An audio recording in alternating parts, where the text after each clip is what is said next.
Alan Campbell is a Spanish teacher at Brentwood Middle School. In addition to serving in the classroom, he also serves as a major in the U.S. Army Reserve. So I helped American citizens when they were overseas and needed assistance. I've been in the Army Reserve for 12 years. I am a logistics specialist, so I specialize in aerial delivery of personnel and of cargo. So we put stuff and people out of planes and helicopters. While serving, Campbell was stationed in Kabul, Afghanistan. He worked with the Afghan National Army to teach them how to function as a military unit. There, he got the opportunity to work with other countries and learn new languages. It was really fun to be working on a NATO mission because we were with the French and with the Germans and with the Spanish and with the Italians and with all the other members of NATO. So it was really fun to be part of a collaborative international effort to help support the Afghan and the Afghan National Army. It was also a fun opportunity to spend time probably visiting a place I never would have been as far as the landscape, to see how unique the landscape of Afghanistan was. After graduating from Brentwood High in 2002, Campbell attended Virginia Tech on an ROTC scholarship, where he learned what national service means.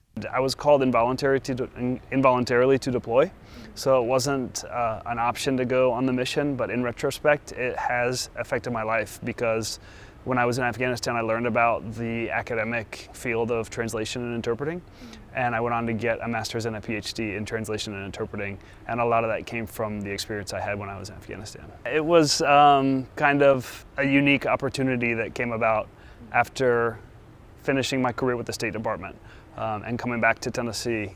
My experience in translation and interpreting led me back into foreign language education. Alan Campbell enjoys his time in the service as well as in the classroom. Thanks to his experiences in education, he can fulfill his calling to be a middle school teacher. Molly Robinson, WBHS 9. On a cold, rainy December afternoon in 2011, Brentwood residents lined the streets to welcome home injured Army Specialist Andrew Wilson.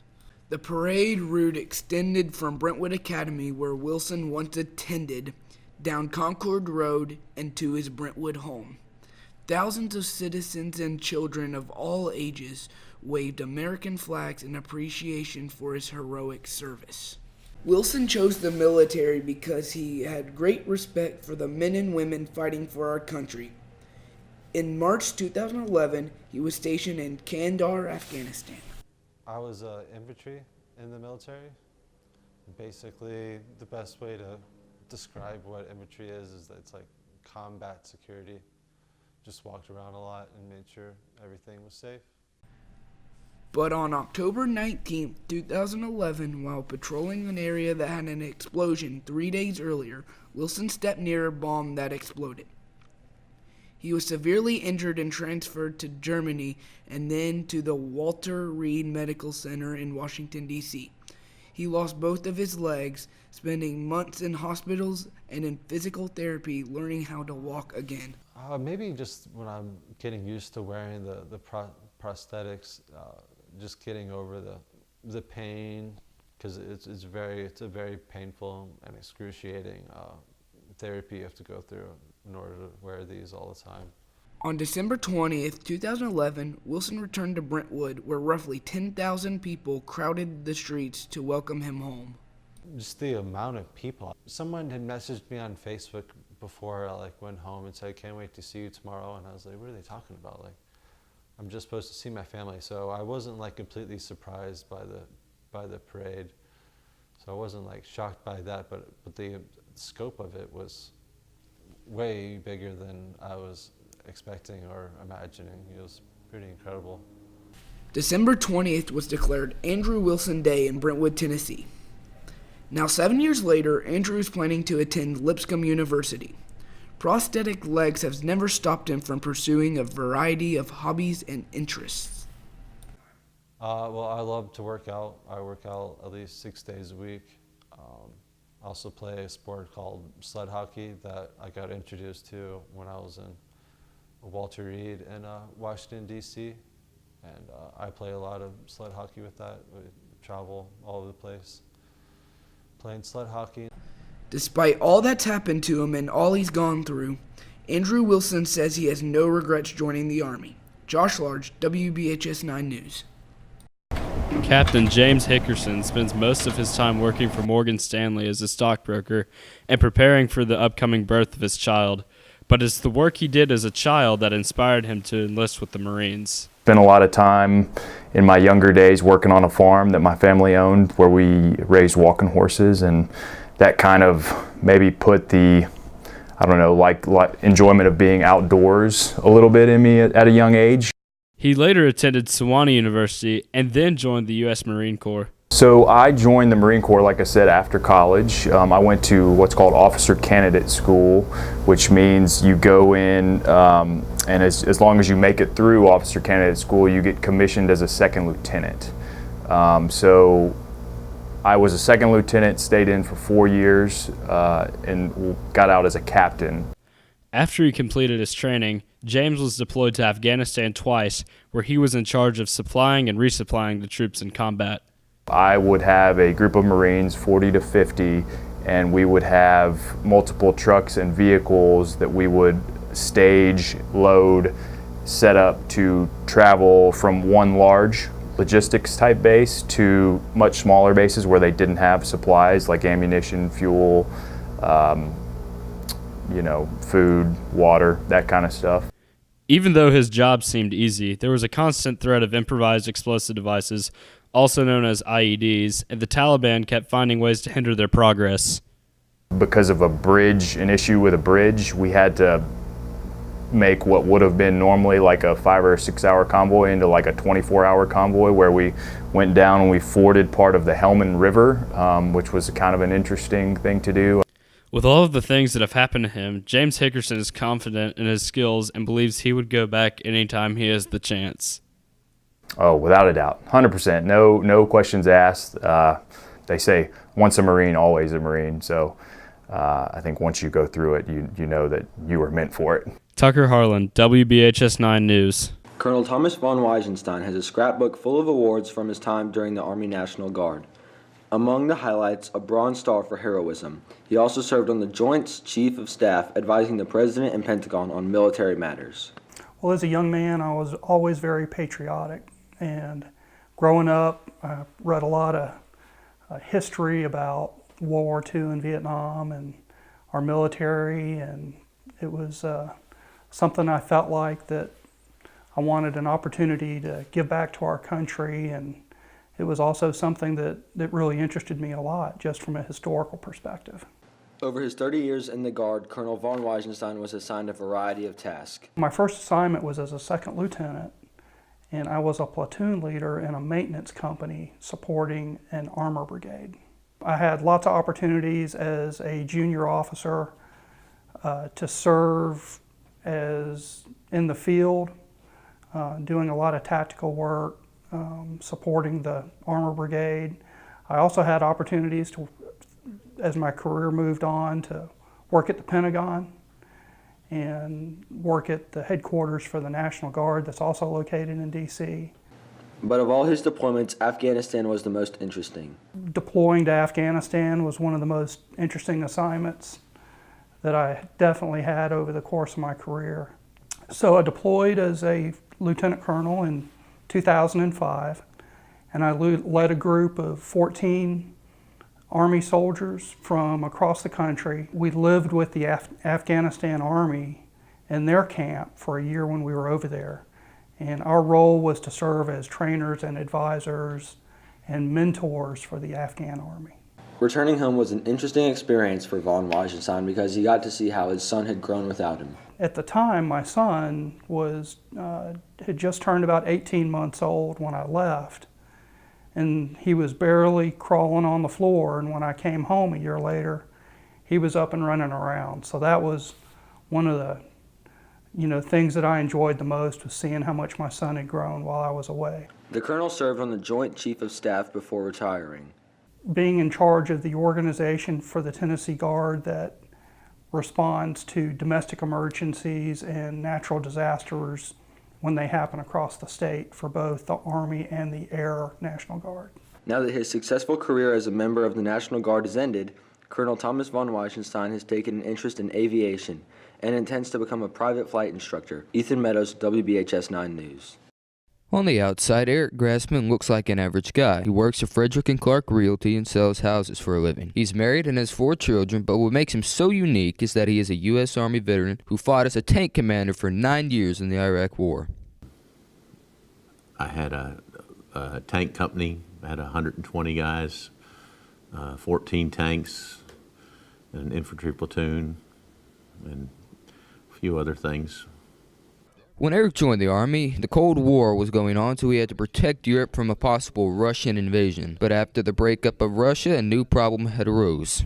And when I got back to the United States, I was in Fort Benning, Georgia, when Iraq invaded Kuwait, and that was in August 6th of '90, I believe. And we were thrust into Desert Shield. It was Operation Desert Shield was supposed to keep the Iraqis from continuing into Saudi Arabia. This operation was later known as Desert Storm, and the goal was to go in and push the Iraqis out of Kuwait. The mission was accomplished in February of 1991. When he was stationed in Germany, he had lots of free time and lots of ammo to burn. We always had, it was during the Reagan administration that I was in the Army, and so we had a whole lot of money and a whole lot of ammunition and a whole lot of time to train. So we got to do things like, set up skeet ranges and shoot grenade launchers and then try to shoot them out of the air at the same time. And we had so much ammunition when we were going down the pistol range that we would sometimes fire with both hands on a pistol range. Eric has done some pretty outstanding things while in the Army. He went into the Army as a second lieutenant and left as a major. Because of men like Eric, we are all able to sleep very sound at night, knowing our country is safe in the hands of so many brave men like him. Alex Wells, WBHS 9 News. Michael Wilson grew up in a tough Chicago neighborhood, but he didn't let his turbulent past affect his future. He aspired for a way out and came up with a plan that would change his life for the better. I joined the military when I was 18. And I was really looking for a way out, of Chicago, a way out of the city, see something different. I had been around an environment for so long, and I knew there was something else out there, and I just wanted to explore that. And the military gave me that option. Pursuing his plan, Wilson had to decide which branch he wanted to serve in. Oh, the Marines. Yeah, I wanted to join the Marines. They said that was the most challenging branch, so I really wanted to push myself and challenge myself. So I joined the Marine Corps in 1994, and I served 21 and a half years, right out of high school. Escaping Chicago and joining the Marines was a big step for Micah, as he was able to travel the world. I would, I would probably say I've been probably to 14 different places, 15 different places, cities, countries combined. 2012, I went to Afghanistan. That was probably one of my most difficult tours. Because you train for combat, and then once you find yourself in combat, it's a different type of feeling. So that was probably my most difficult assignment. Micah's military career came to an end after 21 years, but his problems did not end there. It was scary. My transition was really scary. I've been so successful in this bubble. This military bubble is kind of like being institutionalized, and I was very successful. I knew how to navigate it, and once my 21 and a half years came to an end, that bubble burst. Even though Micah's military career is over, a new chapter of his life is only beginning. Well, I haven't really got a chance to enjoy my retirement. People say you retire and you're supposed to go golfing, and haven't picked up any golf clubs yet.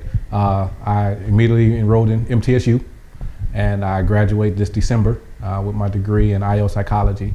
And I'm looking forward to, finding a career dealing with training and education or, HR. And, it hasn't stopped. I transitioned out of the military, but, life still goes on, and I just pick up, and that's been a part of my life. It's gotten me to where I am, but I know it's not the end. So it's just picking up that book and turning to the next chapter. Micah hopes to combine his military skills and college degree to succeed in his new career path. Lute Fontesha, WBHS 9. Mike Reeve is a now retired airline pilot for Northwest Airlines. Today he spends his time with his grandchildren or on the golf course. As a kid, Mike grew up in Arkansas. There he graduated high school and joined the Navy. I was in the United States Navy. In part of the Navy, I was in the submarine service. The rank I served in was as a quartermaster, and that was a navigator. And I was an E5, enlisted at the 5th level up, and was called a second-class petty officer. It was all top secret. However, our mission, one of the submarines I was on was a nuclear submarine with 16 missiles to be undetected by our enemies, particularly the Russians at the time in the Cold War in the mid-60s and 70s. Mike was never confronted with soldier-to-soldier combat. However, he was faced with the fear of being found by enemy submarines. Although it was difficult, he never regretted joining the Navy. I served in the Navy for a total of 7 years. I did about 3 years active duty and 4 years inactive reserves. I got to see a lot of the world. I got to learn team building, teamwork. I also learned that you're responsible, you have to take responsibility for your actions. You can't just blame somebody else. And the discipline associated with the Navy were all things that were helpful to me. During those 7 years, he served on a few submarines and received important titles. One of the first submarines I was on was the USS, United States Service, the USS Tench. I went to the Tench in 1964, but this is dolphins that you would only be allowed to wear after you became qualified on a submarine.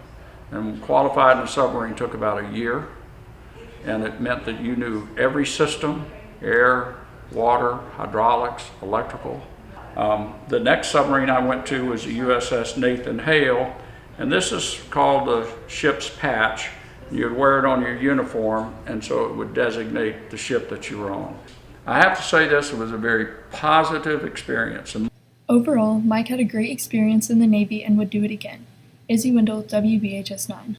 Russell Crouch. He's a father of 2 and a Cold War veteran. I was in the Army from February of 1982, officially through January 29th of 1986. But I actually got out December 23rd, 1985, because I saved my vacation up because I wanted to start college back January of 1986. His job as military intelligence was to be a Morse code interceptor, which means he listened to Soviet communications. I dropped out of college and was working and trying to figure out a way to get back into college. And the military at that time offered a signing bonus of several $1,000s and a savings program to save up, at the time, about $20,000 for college. So that's what motivated me to join. While in the Army, Russell had multiple eye-opening experiences.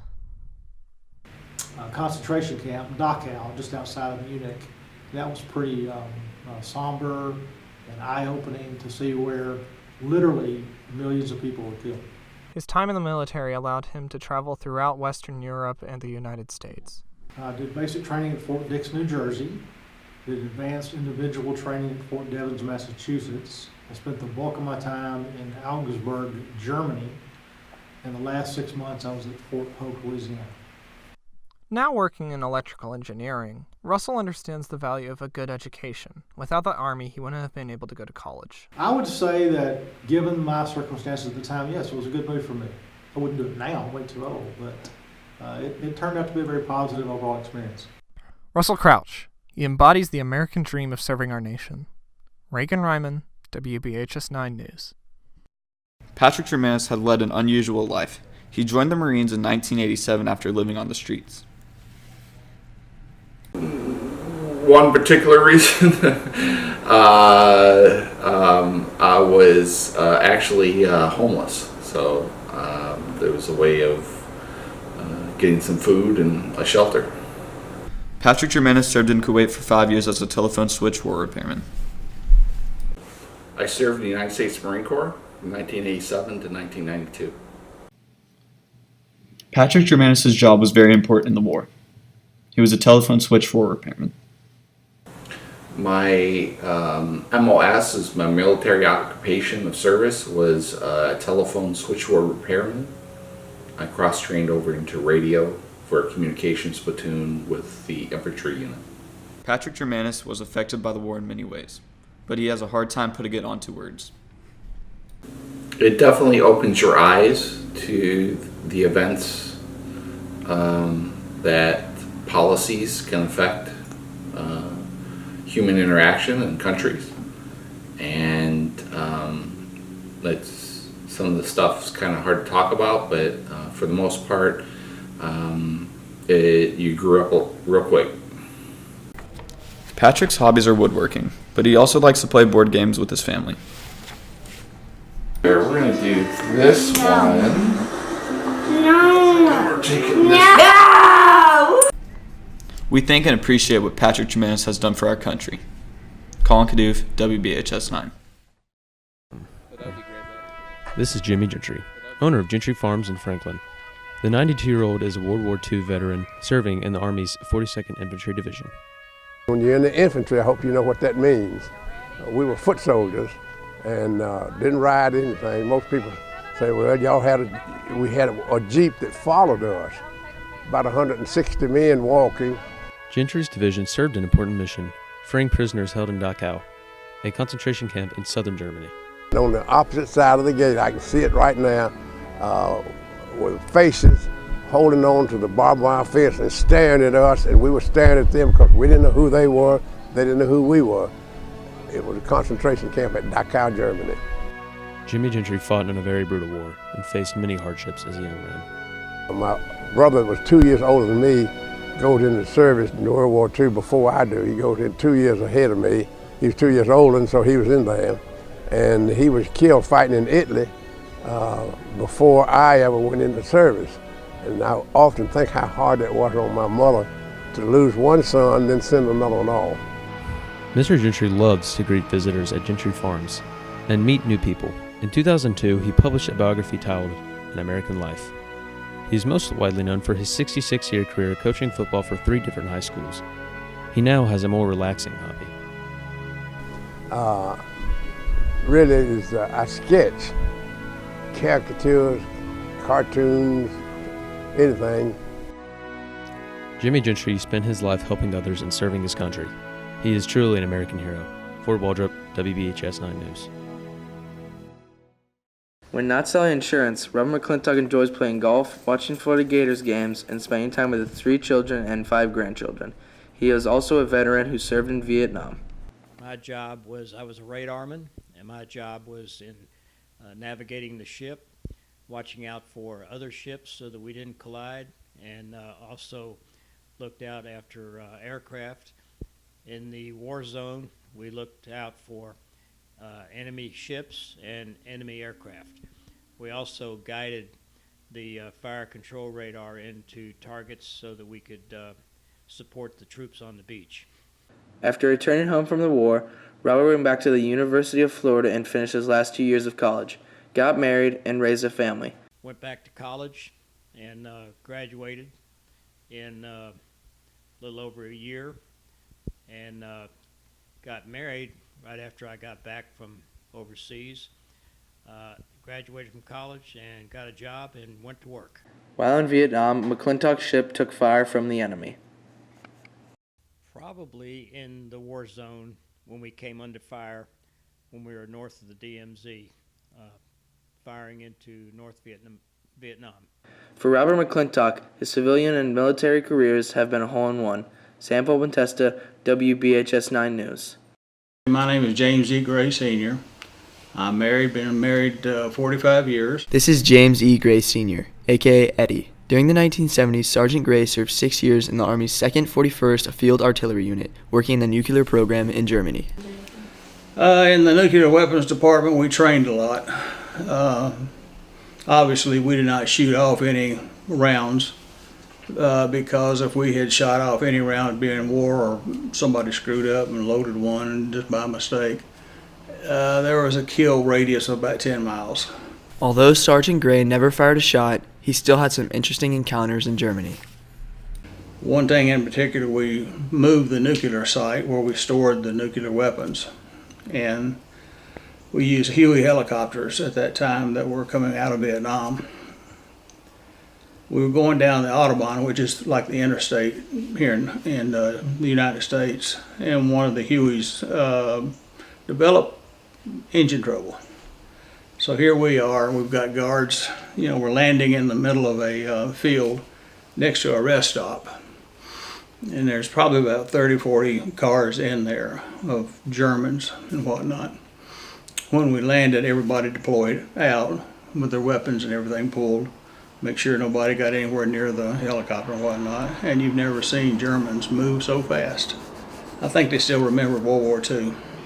And they probably thought it was World War III when we came in. Eddie Gray recently developed a staph infection that has affected his life in many different ways. I ended up getting a staph infection at Vanderbilt Hospital, and I stayed in the hospital for 61 days out of 77 last year. Was not fun, and I'm just now recovering, back to the point where I can drive. My sports that I do enjoy doing, I'm slowly being able to possibly do that again. Driving for one, riding my motorcycle for two, playing golf again, and going back hunting with my son.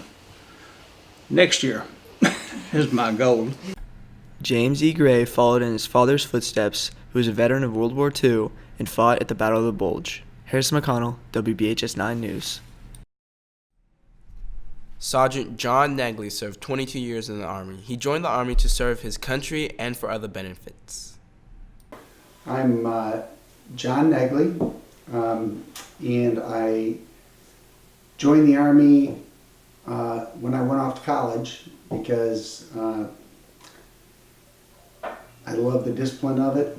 I like the free education, and I wanted to go someplace where I could play hockey. And they had a hockey team I could play in.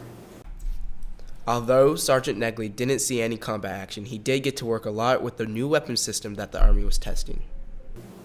To the Bradley fighting vehicle, this was back in the 80s when the Army was bringing new weapon systems into place, and our unit happened to be one of the first ones to get it. So it was we kind of playing with brand new toys and getting to fire brand new weapon systems, and so that was another highlight. We went off. Being promoted to lieutenant, John got to express the bond between him and the other men. We went off for a couple of months and spent time just with the soldiers as a little window into the lieutenant's mindset. We all shaved our heads at the time and grew mustaches to kind of motivate the soldiers, and had a lot of fun with that. Sergeant John Negley served 22 years in the Army. He joined the Army to serve his country and for other benefits. There truly is the somewhat worn term band of brothers is very real. You develop deep friendships and trust, accountability, and dependence or interdependence on each other. Sergeant John Negley joined the Army for a good education and opportunity to play hockey. In return, the Army gave him a lifetime experience. David Schulte, WBHS 9.